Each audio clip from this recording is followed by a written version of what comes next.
Dark comedy और progressive development के नाम पर इस देश में कुछ भी चल रहा है। वैसे पहले से ही मुनव्वर फारूकी, एलविस यादव जैसे लोग इस देश के युवाओं को बर्बाद करने में कोई कमी नहीं छोड़ रहे हैं। बिग बॉस जो ओटीटी प्लेटफॉर्म पर चल रहा है, वो भी इस देश की सांस्कृतिक चेतना और इस देश की सांस्कृतिक विरासत पर खुलेआम हमला कर रहा है। लेकिन इस देश के ministry of information and broadcasting यानी सूचना एवं प्रसारण मंत्रालय हाथ पर हाथ धरे सो रहा है। वो चाहे पिछले दौर में यूपीए की सरकार हो, चाहे इस दौर में एनडीए की सरकार हो, सदैव ये सब होता रहा है।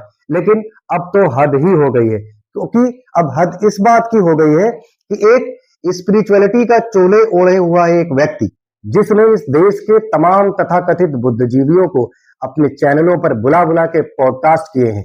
पॉडकास्टर है वो, नाम लिखता है रणबीर इलाहाबादिया, रहता मुंबई में है। अपने नाम के आगे एक प्रोपेगेंडा चलाने के लिए लिखता है इलाहाबादिया। और वही रणबीर इलाहाबादिया जिसने केंद्रीय परिवहन मंत्री नितिन गडकरी को अपने चैनल पर बुलाया है। लंबी चौड़ी उसकी फैंस फॉलोइंग है, लंबा चौड़ा उसका सब्सक्राइबर बेस है। उसने कवि और कथावाचक डॉक्टर कुमार विश्वास को अपने चैनल पर बुलाया है। दृष्टि कोचिंग के ऑनर एंड डायरेक्टर डॉक्टर विकास दिव्यकीर्ति को अपने चैनल पर बुलाकर पॉडकास्ट किया है। अवध ओझा जी को अपने पॉडकास्ट किया है। इतने बड़े बड़े लोगों को, इतने संजीदा लोगों को उसने पॉडकास्ट किया है। लेकिन वह निकला थोथा आध्यात्मिक व्यक्ति, वो निकला एक ढोंगी, क्योंकि सबसे ज्यादा सांस्कृतिक चेतना का खतरा इन ढोंगियों से है, जो चोला तो ओढ़े हैं बदमाशों का और काम करते हैं साधुओं का। ऐसा ही व्यक्ति रणबीर इलाहाबादिया है, जिसने समय रैना के show the India's got latent में जाकर अपनी असल में जो उसकी सोच है, जो उसकी विकृत मानसिकता है, जो उसका मानसिक दिवालियापन है, वो दिखा दिया। उसने अपने माँ बाप के निजी जीवन पर, माँ बाप की निजी क्रियाओं पर जिस तरीके से वार प्रतिवार करते हुए उनको देखने की इच्छा जाहिर कर दी, ये वाकई बहुत शर्मनाक है, बेहद निंदनीय है। आज ट्विटर पूरा भरा पड़ा है रणबीर इलाहाबादिया को अनफॉलो करने के लिए और उसको गालियां देने के लिए। उसको खुलेआम लोग गालियां दे रहे हैं, उसको खुलेआम लोग अनसब्सक्राइब कर रहे हैं, उसके ऊपर एफआईआर दर्ज करने के लिए लोग थाना कोतवाली में दौड़े दौड़े घूम रहे हैं। आज दोपहर 1 बजे तक उसके ऊपर कोई भी एफआईआर दर्ज नहीं हुई थी।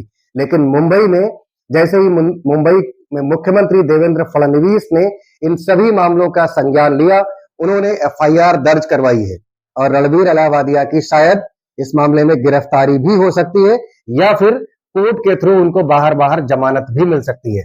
लेकिन ये जो इंडियाज गॉट लैटेंट नाम का शो है, जिसको समय रैना होस्ट करता है, ये डिफरेंट डिफरेंट टाइप पर डिफरेंट डिफरेंट विकृत मानसिकता के लोगों को अपने चैनल पर बुलाता है। एक कहावत है, जैसे को तैसा मिले, मिले नीच में नीच, पानी में पानी मिले, मिले कीच में कीच।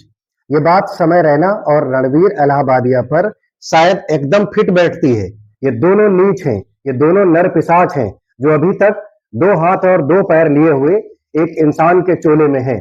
लेकिन इनकी बातें, इनकी धारणा, इनकी मानसिक अवधारणा, इनका मानसिक रोगीपन कितना खतरनाक है। ये जो फैंटेसी के नाम पर क्या क्या जहर उगल रहे हैं, ह्यूमन बॉडीज के नाम पर वैसे भी बहुत सारी गालियां बनी हुई हैं, महिलाओं के अंगों पर वैसे भी बहुत सारे प्रहार और फूहड़ता पहले से फैलाई जा रही है इस समाज में।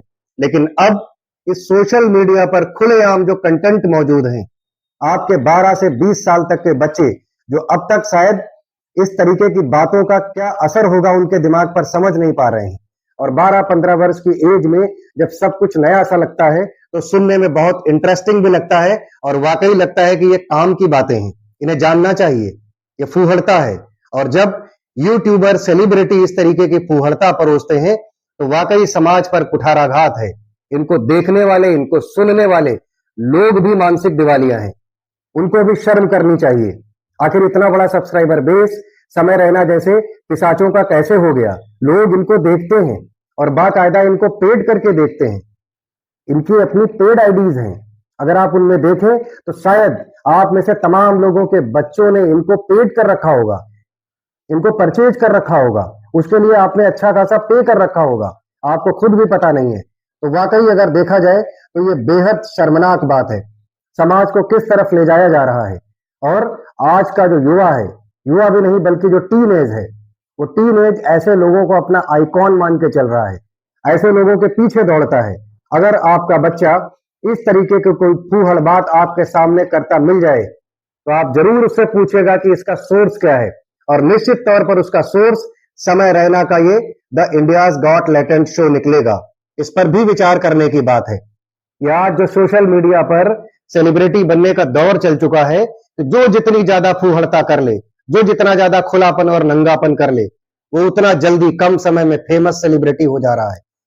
उनको कौन सेलिब्रिटी बना रहा है? हमारे आपके जैसे लोग जो उनको देखते हैं। 2-4 सेकंड 10 सेकंड का जो आप मजा लेते हैं, ये मजा आपकी अगली पीढ़ी को सजा के रूप में मिल रहा है। बर्बाद हो रही है अगली पीढ़ी, इस देश की चेतना पर हमला हो रहा है। लेकिन अब देखने वाली बात होगी, जो लोग कविताओं में, जो लोग कथा में, जो लोग अपने बड़े बड़े दार्शनिक भाषणों में सांस्कृतिक चेतना बचाने की बात कर रहे हैं, राम कथा सुनाते सुनाते जब डॉक्टर कुमार विश्वास जी लव कुश और श्री राम जी की कथा के विषय में समाज को एक सकारात्मक आईना दिखाते हैं, तो क्या वो अब इसको रोस्ट करेंगे? क्या समय रैना को अब वो रोस्ट करेंगे? अगर उनको सोनाक्षी सिन्हा और जहीर इकबाल की शादी सांस्कृतिक चेतना पर हमला लगती है, तो समय रैना और रणबीर इलाहाबादिया की जो बातचीत है वो भी सांस्कृतिक चेतना पर हमला है। क्या उनका इस पर कोई बयान आएगा? क्या डॉक्टर विकास दिव्य कीर्ति का, क्या परिवहन मंत्री नितिन गडकरी का इस पर कोई रोस्ट करने वाला, इसके लिए कोई बयानबाजी होगी? क्या इसके खिलाफ कुछ बोला जाएगा? क्या सरकार की तरफ से कुछ किया जाएगा? कौन करेगा? क्योंकि किसी को कोई परवाह नहीं है। ये तो सब विदेश में होता है, भारत में ये सब बातें नहीं होती हैं। भारत में प्रचार प्रसार होता है, भारत में ये सब बातें नहीं होती हैं। इन सब चीजों के लिए भारत में कोई कानून नहीं है। जब मुंह उठाए भौंक दीजिए, जो मन आए वो भौंक दीजिए, पीढ़ी बर्बाद कर दीजिए। इस देश में सिर्फ लॉ बनते हैं कमजोरों को दबाने के लिए। इस देश में लॉ इन लोगों के लिए नहीं है, क्योंकि इनके सेलिब्रेशन का फायदा नेता, संत, महात्मा और तथाकथित रूप से बड़े बड़े स्टार उठाते हैं। खुद आकर के वहां बैठते हैं, उनके साथ बातें करते हैं। तो क्यों इनके खिलाफ कोई कानून बनेगा और क्यों इनके खिलाफ कोई धारा में इनको जेल भेजा जाएगा, इन पर कोई प्रतिबंध लगाया जाएगा? अगर नहीं लगा तो ये ऐसे ही अपना काम जारी रखेंगे। लेकिन फिलहाल अभी 2 बड़े लोगों की प्रतिक्रियाएं सामने आई हैं। नीलेश मिश्रा, जो एक अच्छे राइटर हैं, जो एक अच्छे समाज के चिंतक हैं, उन्होंने जरूर इस बात पर गंभीर रूप से चिंतन व्यक्त किया है और प्रतिबंध लगाने की मांग की है और संवैधानिक रूप से जो भी हो सकता है उसकी मांग किया है। मनोज मुंतजिर ने भी खुल करके हमला बोला है और खुल करके बातचीत स्पष्ट रूप से अपनी धारणा स्पष्ट कर दी है कि समय रैना और रणबीर इलाहाबादिया जैसे लोगों पर, ऐसे फूहड़ और विकृत मानसिकता के लोगों पर जो समाज में असभ्यता और फूहड़ता फैला रहे हैं, जो महिलाओं पर इस तरीके से वार कर रहे हैं, महिलाओं के ऊपर दुराचार होंगे, अत्याचार होंगे इनकी बातों को सुन करके, इस तरीके से जो चीजें होगी, इसका जिम्मेदार कौन होगा? अगर आप सोशल मीडिया इन्फ्लुएंसर हैं तो फिर आपकी नैतिक जिम्मेदारी भी बनती है। और आपको तो कंटेंट ऑफ द ईयर का अवार्ड दे चुके हैं नरेंद्र मोदी जी। अभी मुंबई में एक बड़ा कार्यक्रम हुआ था, वहां पूरे देश के यूट्यूबर सेलिब्रिटीज को बुलाया गया था, उसमें रणबीर इलाहाबादिया भी गए थे। रणबीर इलाहाबादिया को नरेंद्र मोदी जी ने कंटेंट ऑफ द ईयर बनाया है। मेरी रणबीर इलाहाबादिया से कोई निजी दुश्मनी नहीं है, वो अच्छे कंटेंट क्रिएटर मानता था मैं भी उनको। बहुत अच्छे पॉडकास्ट वो करते रहे, अपनी पॉडकास्ट में बहुत गंभीर चेतना की बातें करते हैं, गंभीर दार्शनिक बातें करते हैं, वो एक गंभीर व्यवहारिक बातें करते हैं। लगता है कि उन्हें धर्म और अध्यात्म का बहुत डीप नॉलेज है उनको। लेकिन अब तो उन्होंने अपनी विकृत मानसिकता खुलेआम प्रदर्शित कर दी। अगर वो इस तरह से किसी चैनल पर बोल सकते हैं तो खुद वो कितने मानसिक दिवालियापन के शिकार होंगे, वो असल में निजी जिंदगी में कितने नग्न होंगे। ये बात खुल करके सामने आ गई है। लेकिन आप सब भी समय रैना जैसे लोगों का बहिष्कार कीजिए, इनको देखना बंद कीजिए, इनको अपने फोन से ब्लॉक कीजिए, इनकी आईडीज को ब्लॉक कीजिए, इनको अनसब्सक्राइब कीजिए। नहीं तो आपके बच्चों को निश्चित रूप से ये लोग बर्बाद करने में कोई कमी कसर नहीं छोड़े रहेंगे। आप सुनते रहिएगा सब आध्यात्मिक कथाएं, लेकिन आपके बच्चे नर पिशाच बन जाएंगे।